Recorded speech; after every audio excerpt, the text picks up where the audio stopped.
Damos comienzo a un nuevo programa, Servidores de Dios. Quien te habla es Manuel Cornejo. Estaré compartiendo la palabra de Dios y lo haré de una manera expositiva, versículo a versículo. Y en esta ocasión será en la segunda carta a los Corintios, capítulo 10 y versículo 14, donde dice: porque no nos hemos extraviado como si no llegásemos hasta vosotros, pues fuimos los primeros en llegar hasta vosotros con el Evangelio de Cristo. Comienza diciendo este versículo: porque no nos hemos extralimitado como si no llegásemos hasta vosotros. Note que los judaizantes, ellos acusaban a Pablo y lo hacían de extrahabilitarse en sus atribuciones, considerando que no siendo un apóstol como los otros de Jerusalén, buscaba de autoridad que no tenía. Además, ellos insistían con los corintios en que la autoridad apostólica no comprendía en aquella iglesia.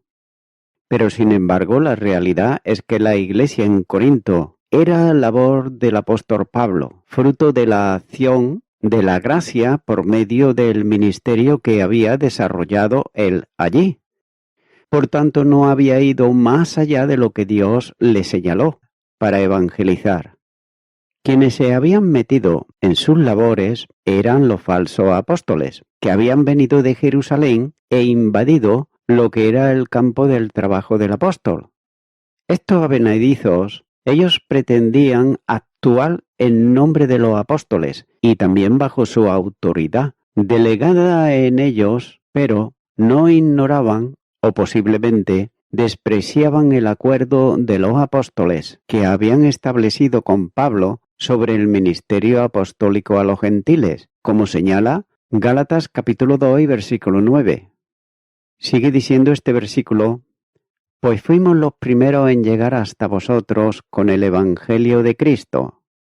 Una segunda evidencia tiene que ver con la evangelización en Corinto. No habían llegado antes los falsos apóstoles, sino que había sido él el primero en alcanzar a los corintios con el Evangelio, al que calificaba como Evangelio de Cristo. Esto es, el que tiene a Cristo como objeto y centro también de su mensaje. El verbo que usa aquí el apóstol, en este lugar, está indicando la idea de llegar antes, es decir, anticiparse. Y en ese sentido, la autoridad de Pablo alcanza a los corintios porque él había llegado primero para predicar a Cristo. Y note que fueron los falsos maestros los que llegaron luego, y además ellos pretendían apoderarse de la obra que él había establecido. Por tanto, la autoridad estaba respaldada por Dios, que le dio el privilegio de ser el primero en llegar allí con el Evangelio y además de establecer la iglesia que antes no existía. Continúo ahora con el versículo 15, donde dice: no nos gloriamos desmedidamente en trabajos ajenos, sino que esperamos que conforme crezca vuestra fe, seremos muy engrandecidos entre vosotros, conforme a nuestra regla. Comienza diciendo este versículo: no nos gloriamos desmedidamente en trabajos ajenos. Mientras que los falsos apóstoles se introducían sigilosamente en las iglesias que eran expresión visible del trabajo de Pablo, éste se mantenía lejos de aquellas actividades que correspondían a otro.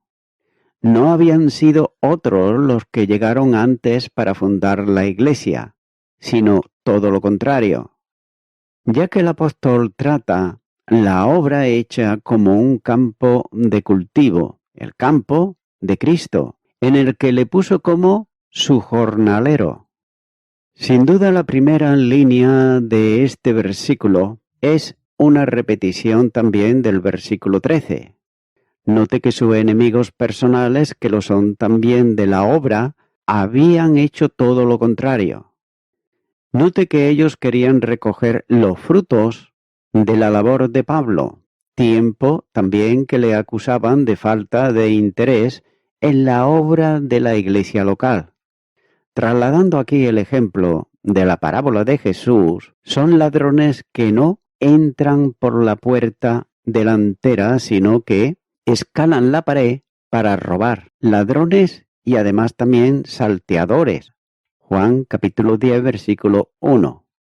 El apóstol no buscaba su gloria en la labor de otro, ya que él buscaba siempre lugares que no hubieran sido evangelizados, pero no se asentaba en aquellos en que otros ya lo habían hecho. Téngase en cuenta que la misión de predicar el Evangelio y la función de iglesias forma parte de la labor para la que se usa el sustantivo que expresa un trabajo fatigoso. En este caso, al estar en plural, hace referencia a las múltiples tareas que se desarrollaban en la misión que le había sido encomendada. Muy probablemente, Pedro había estado en Corinto, de donde surgió un grupo divisionario en la iglesia, de aquellos que decían ser de Cefas, como señala la primera carta a los Corintios, capítulo 1 y versículo 12.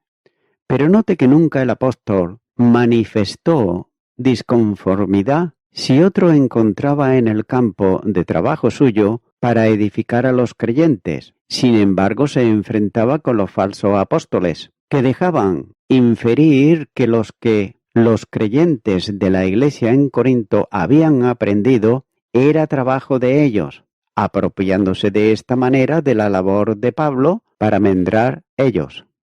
Sigue diciendo este versículo: sino que esperamos que conforme crezca vuestra fe, seremos muy engrandecidos entre vosotros, conforme a nuestra regla.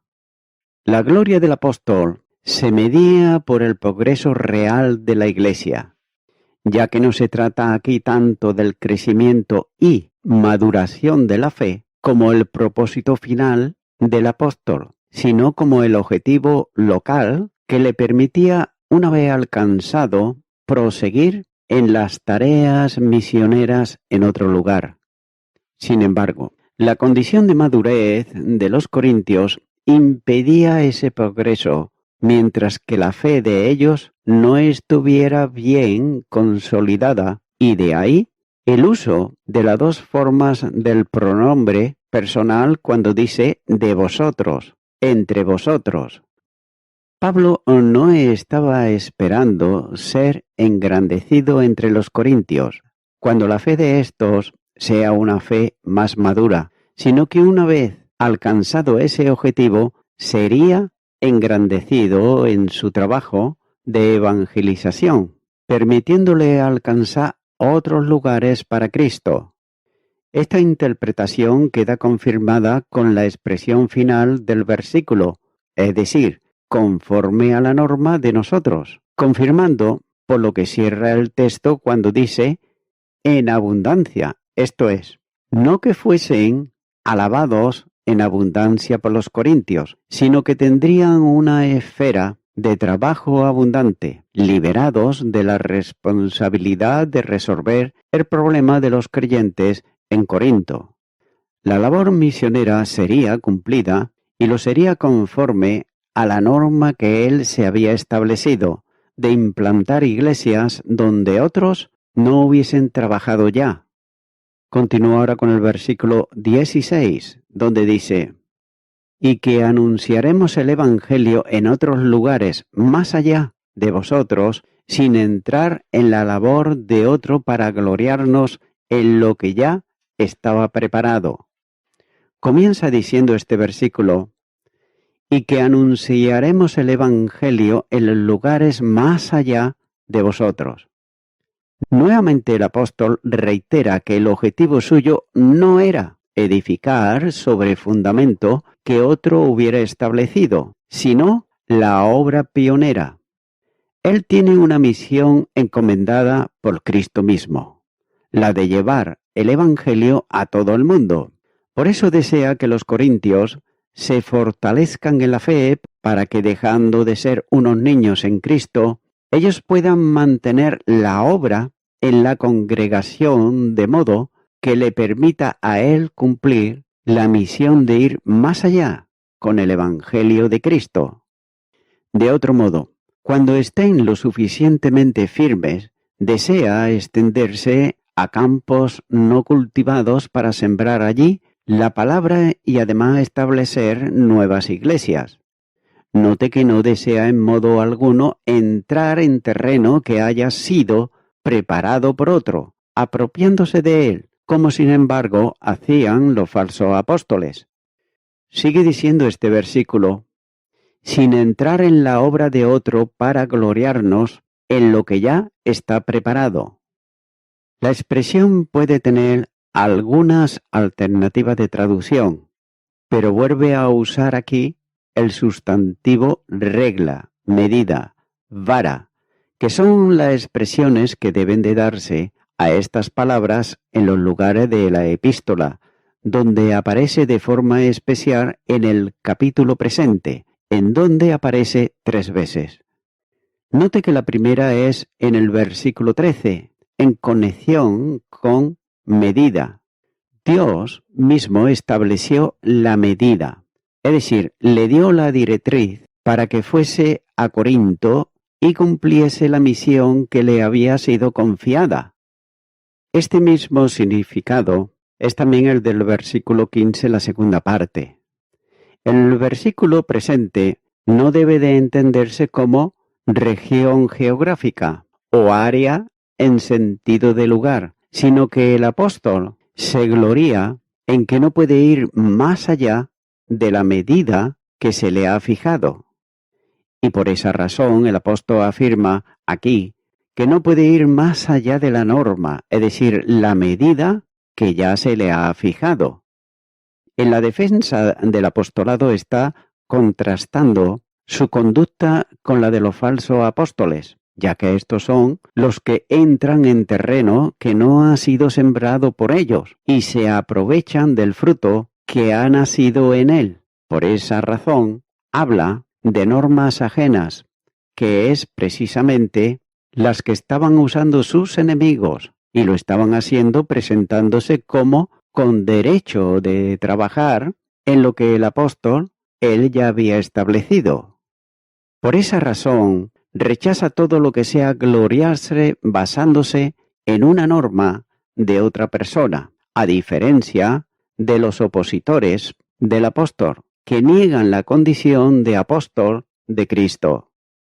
Algunos podrían sugerir que Pablo estuvo en terreno que no había sido trabajado por él inicialmente, a modo de ejemplo en el caso de Roma, donde estuvo en la iglesia.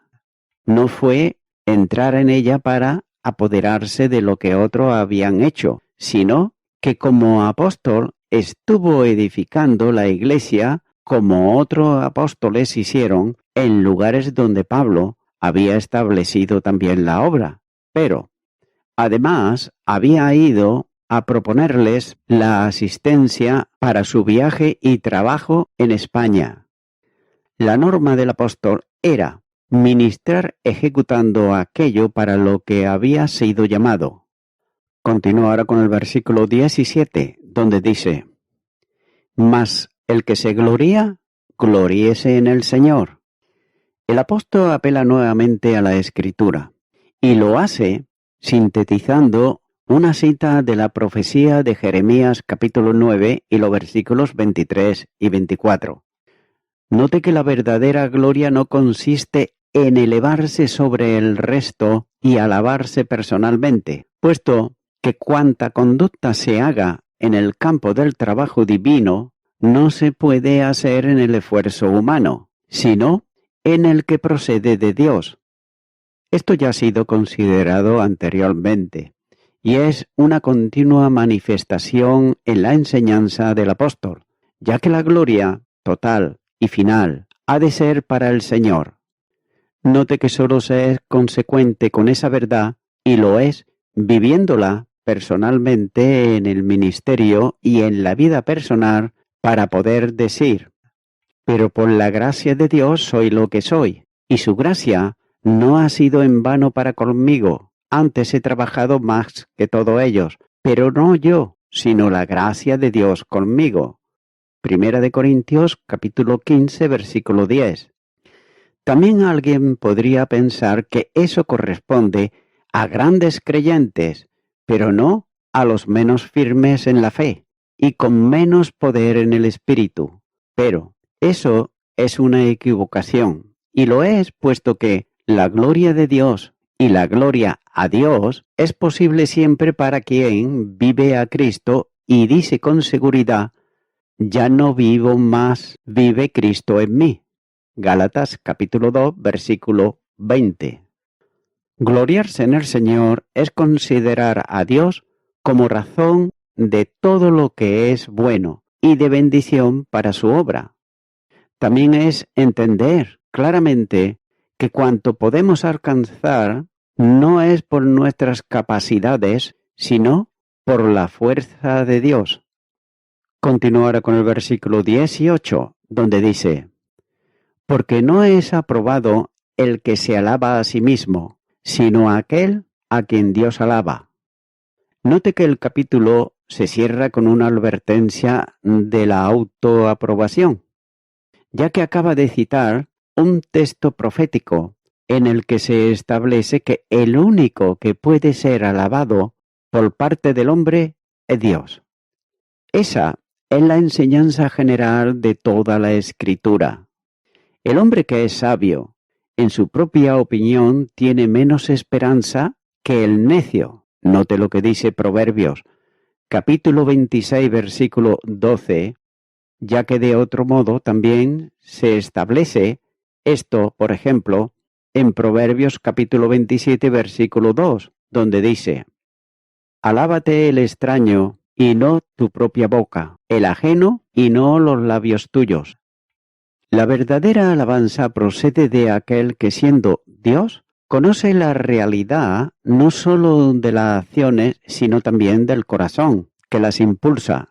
Y esa era la convicción personal del apóstol cuando escribía a los Corintios, y les decía: así que no juzguéis nada antes de tiempo, antes que venga el Señor, el cual aclarará también lo oculto de las tinieblas y manifestará las intenciones de los corazones, y entonces cada uno recibirá su alabanza de Dios. Primera de Corintios, capítulo 4, versículo 5. La aprobación divina se ve también ante los hombres, y así, por ejemplo, se aprecia cuando dice: ocúpate en estas cosas, permanece en ellas, para que tu aprovechamiento sea manifiesto a todos. Primera carta a Timoteo, capítulo 4, versículo 15. El que busca la gloria de Dios y la aprobación suya es preciso en la exposición y aplicación de la Escritura, cuando le dice: procura con diligencia presentarte a Dios aprobado, como obrero que no tiene que avergonzarse, que usa bien la palabra de verdad. Segunda carta a Timoteo, capítulo 2, versículo 15. De la misma manera, la evidencia primera conduce a la experiencia segunda, porque, como dice esta segunda carta a los Corintios, capítulo 4 y versículo 2, antes bien renunciamos a lo oculto y vergonzoso, no andando con astucia, ni adulterando la palabra de Dios, sino por la manifestación de la verdad, recomendándonos a toda conciencia humana delante de Dios. Vivir en el temor de Dios es gloriarse sin excusa y sin limitación. Conociendo, pues, el temor del Señor, persuadimos a los hombres, pero a Dios le es manifiesto lo que somos, y espero que también lo sea a vuestra conciencia. Segunda de Corintios, capítulo 5, versículo 12. Note que el apóstol está muy lejos de sus adversarios que buscan que se les reconozca como honorables y a Pablo, sin embargo, como despreciable. Pero él no necesita que nadie le alabe, porque no ha sido llamado por los hombres al ministerio apostólico, como ocurría, por ejemplo, con aquellos que se autonombraban apóstoles. Solo recibía la aprobación el apóstol del Señor. No le importaba nada que los hombres le juzgasen incorrectamente, y así se lo dijo a los corintios. Ya en muy poco tengo el ser juzgado por vosotros, o por tribunal humano, y ni aun yo me juzgo a mí mismo, porque, aunque de nada tengo mala conciencia, no por eso soy justificado, pero el que me juzga es el Señor. Primera carta a los Corintios, capítulo 4, y los versículos 3 y 4. Posiblemente deben de destacarse aquí dos sencillas lecciones para nuestra reflexión personal al terminar también el comentario de este capítulo. Y el primero es que la posición extremista de quienes se consideran en posición de la verdad, en este caso del pasaje que hemos considerado, son, sin duda alguna, los falsos apóstoles, enviados por ellos mismos, alabados por sí mismos, engrandecidos por sus propios razonamientos y además ajenos a cualquier sometimiento a la autoridad apostólica. No se han movido un milímetro de lo que era el judaísmo. La regeneración del que ha sido salvo no cuenta para ellos. Son, sin embargo, los mismos fariseos de los tiempos de Cristo, envueltos en un supuesto velo de cristianismo, o si se considera mejor, un velo de mesianismo. Note que todo cuanto hacían tenía como propósito ser visto de los hombres. Lo mismo que en los tiempos también de Cristo, en Mateo, capítulo 23, versículo 10, ahí lo tenemos. Note que cuantas veces el creyente pierde la oportunidad que la gracia le concede, aferrándose a un sistema religioso, sus tradiciones y sus concepciones personales sobre aspectos generales de la vida cristiana, descuidando por otro lado el hecho que solo Cristo da contenido a la vida y a la fe. Muchas veces olvidamos la necesidad de sentir la presencia de Cristo en medio de su pueblo y en la vida personal de los cristianos.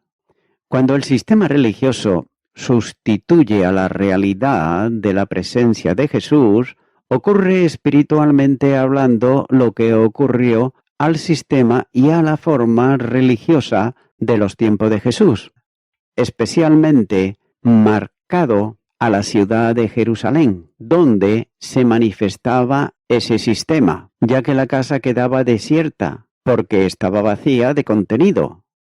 Y es una exhortación general que Cristo hace a su iglesia, cuando le dice: «Tiene nombre de que vives y estás muerta».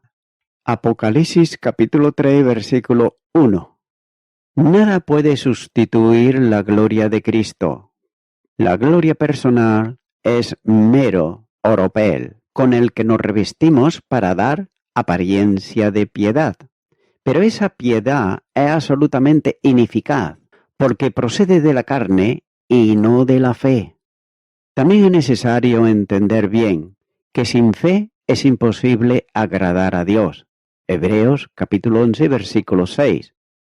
Toda pérdida de una oportunidad en relación con Dios es siempre irrecuperable, especialmente sensible cuando se trata de avanzar en la vida de la fe, donde los recursos del poder divino son imprescindibles. Note que se trata de hacer la obra de Dios y de mostrar al mundo su testimonio, de manera que ni una cosa ni la otra pueden llevarse a cabo con el poder del hombre. En cualquier motivo de la vida cristiana, tanto individual como colectiva, ha de tenerse en cuenta las palabras del Señor, cuando dijo: «Separados de mí, nada podéis hacer». Juan capítulo 15, versículo 5. En Jesús están los recursos del poder divino y lo están para vivir en victoria.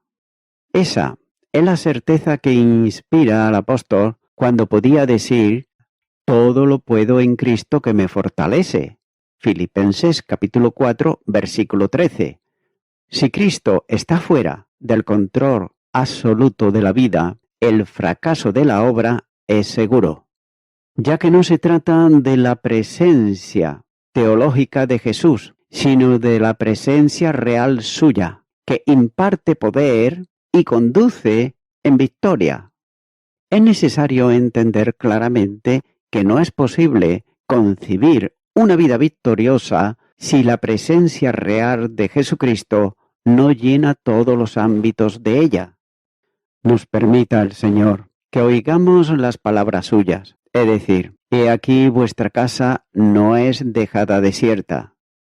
Y una segunda reflexión tiene que ver con el respeto que se debe a quienes Dios ha puesto en el ministerio y le ha encomendado un servicio determinado en su campo de labor, ya que es necesario entender que los dones que establecen los ministerios son dados soberanamente por el Espíritu Santo a cada uno, como señala la primera carta a los Corintios, capítulo 12, versículo 11.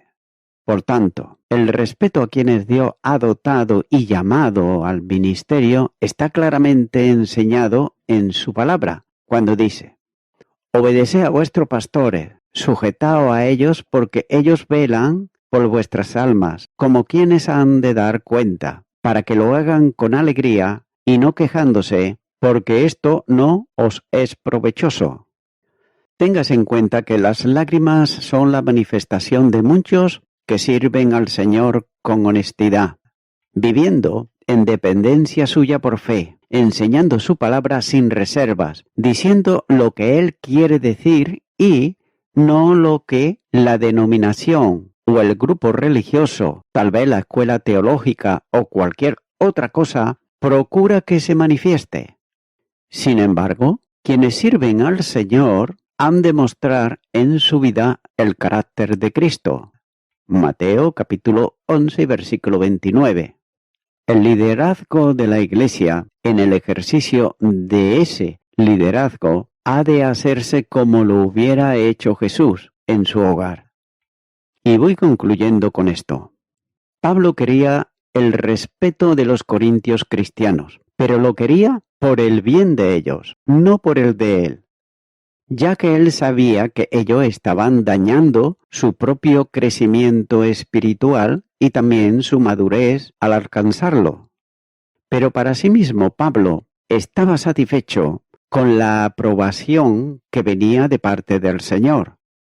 Este es el lugar en el que cada cristiano y especialmente cada persona en el ministerio deben de llegar. Por otro lado, se corre un peligro eminente cuando una persona se está alabando a sí misma. Amigo y amiga oyente, las personas por regla general nos vemos a sí mismas como que somos personas honradas, honestas, personas buenas. Tenemos algunas faltillas, pero bueno, son faltillas pequeñas. Los demás las tienen peores, pero nosotros estamos bien. Es como nos vemos. Pero tengas en cuenta que delante de Dios no importa el cómo testifiquemos sobre nuestros propios logros o cómo nos vemos a nosotros mismos. Ya de lo que se trata aquí es de que cómo nos ve Dios a nosotros individualmente, como personas, que eso es lo importante y lo que va a perdurar. Amigo y amiga oyente, la palabra de Dios nos dice en el Evangelio de Mateo capítulo 18 y versículo 11, porque el Hijo del Hombre ha venido para salvar lo que se había perdido. Jesucristo vino a la tierra y vino para salvar, como dice la palabra de Dios, lo que se había perdido. ¿Y qué es lo que se había perdido? Pues precisamente eso, el orgullo, la injusticia y tantas cosas que el hombre practica pensándose, por otro lado, que es bueno, cuando la misma palabra de Dios dice que de bueno no hay ni aún uno. Por tanto, todos necesitamos el perdón de Dios, la gracia divina en Cristo Jesús, que es recibirle a Él en nuestro corazón, aceptando el sacrificio que Él hizo, pagando con su vida a favor del pecador y la pecadora, arrepentido y arrepentida, que vienen a Él para hallar perdón de pecados, salvación y vida eterna. Por tanto, mi amigo, mi amiga oyente, yo te animo ahora a que tú le puedas recibir en tu corazón. Hazlo de una manera libre, creyendo firmemente que Él, Jesús, vino a buscar lo que se había perdido. Hoy puedes tú encontrar a tu Salvador, Jesucristo. Ora conmigo esta oración que yo voy a hacer y repite. Señor Jesús, te confieso que yo me veo una persona honesta, buena, pero sin embargo he hecho otras cosas que tu palabra no aprueba. Y me confieso delante de ti que soy una persona pecadora, que necesito tu perdón. Por ello, ahora te pido perdón por todos mis pecados y me arrepiento de ellos, recibiéndote a ti, Jesucristo, como mi único y suficiente Salvador. Te quiero dar gracias en tu nombre. Amén.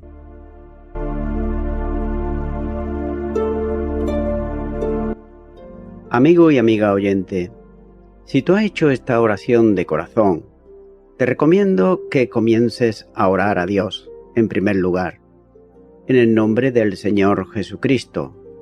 Orar a Dios no es rezar, sino que es hablar con una persona. También te recomiendo que leas la palabra de Dios y lo hagas a diario. Comienza, por ejemplo, con el Nuevo Testamento. Y también, por último, te recomiendo que para que puedas crecer espiritualmente, te congregues en una iglesia cristiano-evangélica, donde se predique, se enseñe y se practique la sana doctrina y la palabra de Dios. Congrégate ahí y con el tiempo podrás crecer espiritualmente y también servir al Señor Jesucristo. Que Dios te bendiga. Y a toda la audiencia, nuevamente ya me estoy despidiendo de todos ustedes y será hasta el próximo programa. Que Dios os bendiga a todos.